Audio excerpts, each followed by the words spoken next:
নমস্কার। আসন্ন এই যে লোকসভা নির্বাচন ২০২৪, এই লোকসভা নির্বাচন ২০২৪ পূর্ব বর্ধমান ডিস্ট্রিক্টের ক্ষেত্রে কিন্তু চতুর্থ দফায় অর্থাৎ ১৩ই মে সম্পন্ন হবে। সেক্ষেত্রে যারা বিভিন্ন পোলিং পার্সোনেল নিযুক্ত হয়েছেন বা ইলেকশনের সঙ্গে যুক্ত যে সমস্ত অফিসিয়ালস রয়েছেন, তাদের ইলেকশন ডিউটির মাধ্যমে কীভাবে ভোট দান করবেন, অর্থাৎ ইডিসি সার্টিফিকেট দেখিয়ে কীভাবে ভোট প্রদান করবেন, সেই ডিটেলস প্রসিডিওর আমরা আজকে আলোচনা করব। সকলে মন দিয়ে একটু ভিডিওটা শুনবেন। দেখুন, ইডিসি ইডিসিটা কি? ইডিসিটা হচ্ছে ইলেকশন ডিউটি সার্টিফিকেট, যেটা আপনারা ফর্ম 12A-তে আবেদন করছেন এবং তার পরিপ্রেক্ষিতে রিটার্নিং অফিসার বা ডিস্ট্রিক্ট ইলেকশন অফিসার আপনাকে ফর্ম 12B প্রদান করছে, অর্থাৎ ইডিসি প্রদান করছেন। এবার এই ইলেকশন ডিউটি সার্টিফিকেট দেখিয়ে ভোট কারা কারা দেয় না, large number of persons are put on duty for the purpose of conduct of election. এই কারা লার্জ নাম্বার অফ পার্সনটা কারা কারা? Presiding officers, polling officers, all police personnel, sector officer, zonal magistrate যারা রয়েছেন তারা, returning officer, assistant returning officer, district election officers and their staff, micro observer, assistant expenditure observer, driver, conductor and cleaners of the vehicle. এরা প্রত্যেকেই কিন্তু এই EDC দিয়ে vote দেবেন।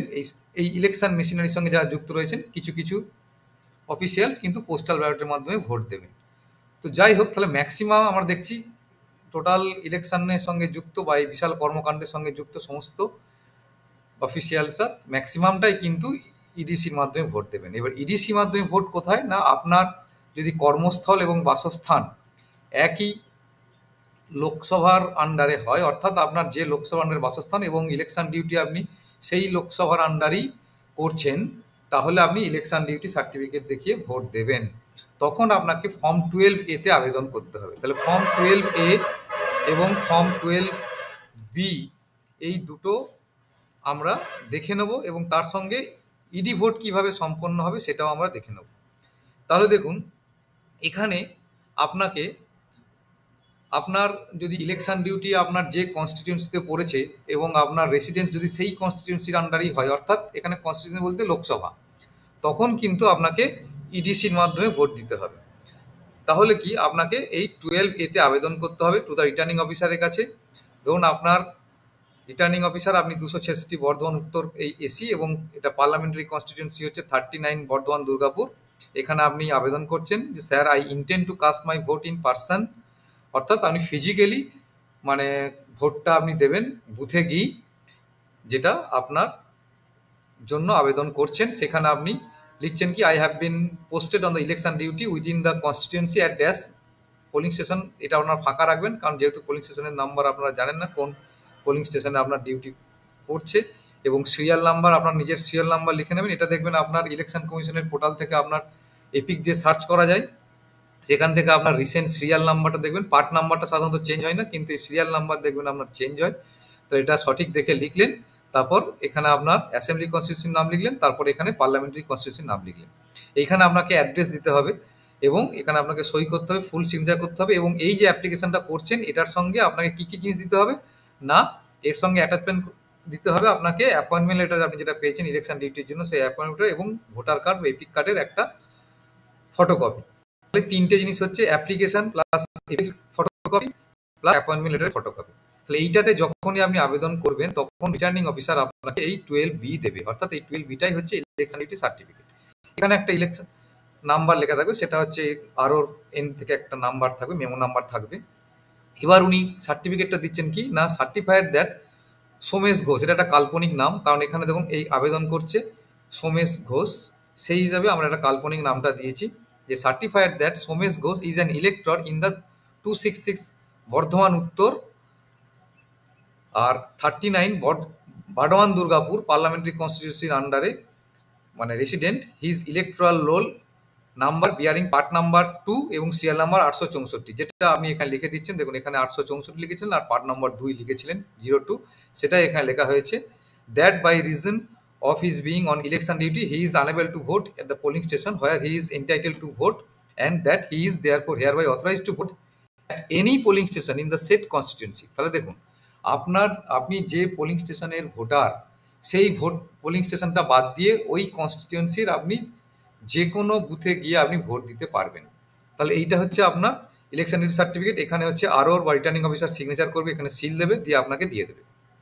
এরপরে আপনাকে ইলেকশনের দিন এইটাকে প্রডিউস করতে হবে। অর্থাৎ আপনি ধরুন ইলেকশন ডিউটিতে যে বুথে ইলেকশন সম্পন্ন করতে গেছেন, অর্থাৎ ভোট নিতে গেছেন, সেই বুথে আপনি কি করবেন, এই ইলেকশন ডিউটি সার্টিফিকেটটা আপনার প্রিজাইডিং অফিসারকে দিয়ে দেবেন। প্রিজাইডিং অফিসারকে যখনই দেবেন তখন প্রিজাইডিং অফিসার সঙ্গে সঙ্গে এখানে একটা ডিস্টিংগুইশ মার্ক লাগিয়ে দেবেন। এবার এই ডিস্টিংগুইশিং মার্কের ওপরেরটা হচ্ছে মানে আপনার এসির নাম, আর তলাটা পোলিং স্টেশনের নাম থাকে। তাহলে এইটাই হচ্ছে ডিস্টিংগুইশিং মার্ক। তাহলে সঙ্গে সঙ্গে ধরুন এটা 260, আপনি ভোটার ছিলেন কিন্তু 266 ভোটার, রিটার্নিং অফিসারে আবেদন করছেন, কিন্তু আপনি ভোট নিতে গেছেন 260 বিধানসভার আন্ডারে কোনো একটা পোলিং স্টেশনে, যে পোলিং স্টেশনের নাম্বার হচ্ছে 120। তাহলে সঙ্গে সঙ্গে এখানে প্রিজাইডিং অফিসার একটা ডিস্টিংগুইশিং মার্ক লাগিয়ে দেবে এবং আপনাকে একটা সিগনেচার করতে বলবে। তাহলে আপনি এখানে তখন আপনার নামে একটা সিগনেচার করবেন আর ডেট দেবেন। তাহলে আরও এন্ডে আপনাকে এইটুকু দেওয়া হবে, আর প্রিজাইডিং অফিসার এন্ডে এই ডিস্টিংগুইশিং মার্কটা দেওয়া হবে এবং আপনাকে এইখানে সই করতে বলা হবে। তাহলে এইটা হচ্ছে প্রিজাইডিং অফিসারের এন্ডে কাজ। এরপরে আর কি কি জিনিস আপনাকে মেনশন করতে হবে ইলেকশনের কন্ডাকশনের সময়। দেখুন আপনার এখানে দেখুন এটা হচ্ছে একটা ইলেকট্রাল রোল। ধরুন এটা একটা ইলেকট্রাল রোল যেখানে শেষ ইলেক্টর হচ্ছে 905, 905, অর্থাৎ কোনো একটা পোলিং স্টেশনে যেখানে আপনি ভোট নিতে গেছেন সেই বুথে আপনি যখন ভোট নিচ্ছেন অন্যান্য ইলেক্টরদের, তার লাস্ট সিরিয়াল হচ্ছে 905। তাহলে এখানে mark copy of electoral roll, তাহলে এই ইডিসি যখন ভোট সম্পন্ন হবে তাহলে প্রিজাইডিং অফিসারের করণীয় কি? প্রিজাইডিং অফিসারের করণীয় হচ্ছে ইডিসিটা আপনার কাছ থেকে কালেক্ট করে নেবে এবং উনি ওটা নির্দিষ্ট এনভেলপে রেখে দেবেন, যেটা রিসিভিং সেন্টারে জমা দেবেন আর আপনাকে সই করিয়ে জমা নেবেন। এরপর ফার্স্ট পোলিং অফিসার হচ্ছে in charge of mark copy of electoral roll. তাহলে ফার্স্ট পোলিং অফিসার উনি করবেন কি, যেখানে যে পেজে লাস্ট সিরিয়াল ভোটারের শেষ হচ্ছে সেই মার্ক কপি অফ ইলেকট্রাল রোলের শেষে ইডিসি ইলেক্টর বা ভোটার লিস্ট বলে আন্ডারলাইন করবেন এবং এখানে 1, 2, 3, 4 করে যতগুলো ভোটার হবে ততগুলো ইডিসির নাম নথিভুক্ত করবেন। এখানে কিন্তু 905-এ শেষ হয়েছে বলে 906 থেকে কিন্তু স্টার্ট হবে না, এখানে কিন্তু 1, 2, 3, 4 করেই স্টার্ট হবে। এইবার ধরুন আপনার পার্ট নাম্বার ছিল কত, 2, আর সিরিয়াল নাম্বার ছিল 864, যেটা ইলেকশন ডিউটি সার্টিফিকেটে দেখানো হয়েছে। দেখুন 864 সিরিয়াল আর পার্ট 2। তাহলে এখানে ফার্স্ট পোলিং অফিসার কি করবে, প্রথমে পার্ট নাম্বার লিখবে, তারপর ফন্ট স্ল্যাশ বা অবলিক দিয়ে এই প্রথমে সিরিয়াল নাম্বার লিখবেন, তারপর ফন্ট স্ল্যাশ বা অবলিক দিয়ে পার্ট নাম্বার লিখবেন, তারপর আপনি কোন বুথের ভোটার বা কোন পার্লামেন্ট এই অ্যাসেম্বলি কনস্টিটিউয়েন্সির ভোটার সেই অ্যাসেম্বলি কনস্টিটিউয়েন্সির নামটা লিখবে, অর্থাৎ বিধানসভার নাম্বার লিখবে। তাহলে প্রথমে লিখছে সিরিয়াল নাম্বার, তারপর পার্ট নাম্বার, তারপর হচ্ছে অ্যাসেম্বলি সেগমেন্টের ডিটেলসটা। তাহলে এইটা হচ্ছে ফার্স্ট পোলিং অফিসার করবেন, এটা ফার্স্ট পোলিং অফিসারের কাজ। এবং আপনাকে আপনার এপিক বা অল্টারনেটিভ যে 11টা ডকুমেন্ট রয়েছে সেটা দেখাতে হবে এবং সেইটা দেখিয়ে মার্ক কপি অফ ইলেকট্রাল রোলে ফার্স্ট পোলিং অফিসার এভাবে মার্ক করবেন। সেকেন্ড পোলিং অফিসার ওনার কাছে কি থাকে, উনি হচ্ছেন in charge of register of voter বা 17A। উনি 17A-তে কি নোটিস করবেন বা কি মেনশন করবেন, দেখুন সাপোজ আপনি এই ইলেকশন ডিউটি সার্টিফিকেট যাদের আছে তাদের একদম মানে ইলেকশন মেন ভোটারদের শেষ হয়ে যাওয়ার পরেও দিতে পারেন, মাঝখানেও যে কোনো এক সময় দিতে পারেন। কিন্তু ধরুন আপনারা নাই ওই বুথে ভোট নিচ্ছেন, আপনারা নাই ভোট শেষ করার পর ভোট দিলেন, কিন্তু কোনো সেক্টর অফিসার, কোনো সেক্টর ম্যাজিস্ট্রেট বা কোনো আদার ইলেকশনের সঙ্গে যুক্ত অফিসিয়াল কিন্তু ইলেকশনের যে কোনো সময় চলে আসতে পারে এবং ওই ইলেকশন ডিউটি সার্টিফিকেট দেখিয়ে কিন্তু ভোট দেবে। তাহলে কি ইলেকশন ডিউটি সার্টিফিকেট দেখিয়ে যখন আপনার ভোট দেবে, ধরুন সাপোজ প্রথম আপনার নর্মাল ভোট চলছে, তাহলে প্রথম সিরিয়ালে ওই বুথেরই কোনো একজন ভোটার এসছে যার নির্বাচন যে তালিকা তাতে 42 নম্বর যে সিরিয়াল সেটা মেনশন করেছেন, উনি এপিক দেখিয়ে ভোট দিয়েছেন তাই ইপি লিখেছেন এবং উনি টিপছাপ দিয়েছেন তাই এখানে আপনার লেফট থাম ইমপ্রেশন নিয়েছে। এটা নর্মাল ভোটার। এরপরে 2 নম্বরটাও নর্মাল ভোটার। 3 নম্বরে দেখা গেলো কোনো একজন ইডিসি সার্টিফিকেট নিয়ে কোনো একজন সেক্টর অফিসার হয়তো ভোট দিতে এসছেন আপনার বুথে। তখন যিনি সেকেন্ড পোলিং অফিসার উনি কি করবেন না, 3 নম্বর, এটা হচ্ছে রানিং সিরিয়াল হচ্ছে 3, আর এখানে এই যে ইলেকট্রাল রোলে তার ওনার নাম নেই, কারণ যিনি ইলেকশন ডিউটি সার্টিফিকেট পাবেন তিনি ওই বুথের ভোটার হবেন না। অর্থাৎ ওই কারণ কি নিজের বুথ ছাড়া অন্য যে কোনো পোলিং স্টেশনে ওই কনস্টিটিউয়েন্সির মধ্যে উনি ভোট দেবেন। ফলে এই বুথের তো উনি ভোটার নন। তাহলে এই বুথের যদি ভোটার না হন, তাহলে এই নির্বাচন তালিকায় তার কোনো সিরিয়াল নাম্বার নেই। তার জন্য উনার যেটা ইলেকশন ডিউটি সার্টিফিকেটে যে সিরিয়াল নাম্বারটা বা উল্লেখটা করা আছে, আরও যেটা প্রদান করেছে, সেখানে প্রথমে ওনার যেটা কনস্টিটিউয়েন্সি সেখানে যে পার্ট নাম্বার আছে, সিরিয়াল নাম্বার আছে, সেই প্রথমে সিরিয়াল নাম্বারটা লেখা হলো, পরে পার্ট নাম্বার, তারপর বিধানসভার নাম্বারটা লেখা হলো। এবার এটা 266 বর্ধমান উত্তর লেখা যেতে পারে। এটা লেখার পর উনি যেহেতু এপিক দিয়ে ভোট দিয়েছিলেন, তাই details of document produced by the elector in proof of his or her identification, এখানে ইপি লেখা হলো, যেহেতু এপিক দেখিয়ে ভোট দিচ্ছেন। আর যদি ধরুন প্যান কার্ড দেখিয়ে ভোট দিত, তাহলে এখানে পিএন প্যান লেখা হতো, আর ব্যাকেটে প্যান কার্ডের লাস্টের 4টে ডিজিট লেখা হতো। এরপর উনি সিগনেচার করলেন। আর রিমার্কস কলামে আপনাকে ইডিসি ভোটার লেখা হবে। এখানে ইডিসি কথাটা লেখা আছে, কিন্তু ইডিসি ভোটার এই কথা লিখে দেওয়াই ভালো। তারপর এই রেজিস্টারে আপনার সিগনেচার প্রিজাইডিং অফিসার সিল হবে। আর আমরা জানি কি, রেজিস্টার অফ ভোটারটা যখন সিরিয়াল শেষ হয়ে যায়, তখন একটা দাগ টেনে, লম্বা প্যারালালি দাগ টেনে কি লেখা হয়, যে the last entry in the register of voter is এত। অর্থাৎ ধরুন সাপোজ টোটাল 900 আপনার ইলেক্টর ছিল 905 জন, এখান থেকে হয়তো 800 জন ভোট দিয়েছে, তখন আমাদের কি লেখা হয়, the last serial entry in the register of voter is 905 এর জায়গায় আমরা কি লিখবো, 800, যেহেতু 800 জন ভোট দিয়েছে। দিয়ে প্রিজাইডিং অফিসার সই করে, এবং ইলেকশন এই আপনার যারা পোলিং এজেন্ট থাকে তারাও সই করে। তাহলে এই হচ্ছে টোটাল ইডিসি ভোটের প্রসিডিওর।